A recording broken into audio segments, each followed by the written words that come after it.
ناظرین، مسلمان ہی مسلمان کو دھوکہ کیوں دیتا ہے؟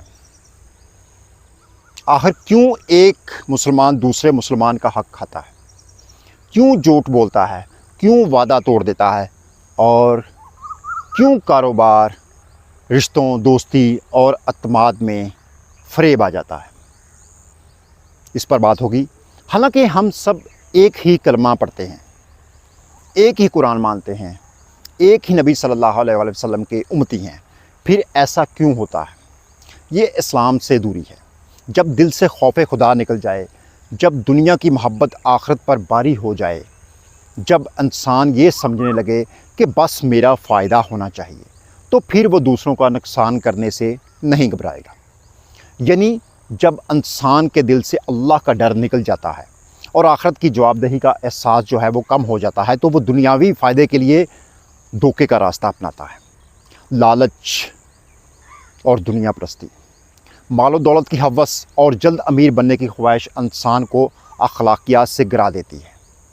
قرآن پاک میں اللہ تعالیٰ فرماتے ہیں، اور آپس میں ایک دوسرے کا مال ناحق طریقے سے نہ کھاؤ۔ یہ صرف چوری کی بات نہیں، یہ ہر قسم کے دھوکے، فراڈ، جھوٹ وعدے اور حق تلفی کو شامل کرتا ہے۔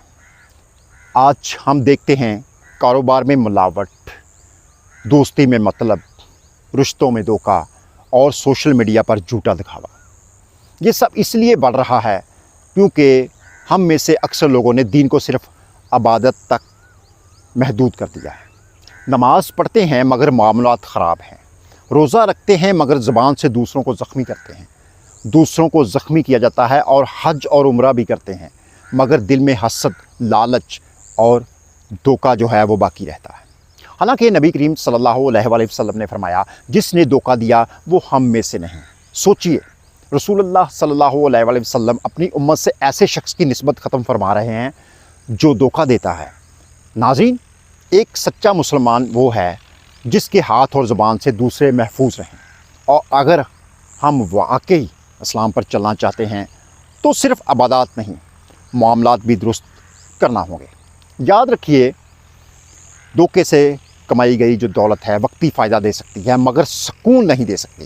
کسی کا حق کھا کر انسان وقتی طور پر کامیاب نظر آ سکتا ہے، لیکن اللہ کی عدالت میں کوئی چلاکی نہیں چلے گی، اور ایک دن ایسا آئے گا جب نہ سفارش کام آئے گی، نہ طاقت، نہ پیسہ، صرف اعمال ساتھ ہوں گے۔ اس لیے ابھی سے فیصلہ کیجئے، سچ بولیے، امانت میں خیانت نہ کریں، لوگوں کا حق ادا کریں، اور ایسا مسلمان بننے جس پر لوگ اعتماد کر سکیں۔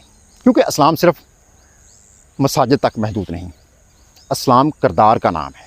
اللہ تعالیٰ ہمیں سچا، ایمانت دار اور بااخلاق مسلمان بننے کی توفیق عطا فرمائے۔ آمین۔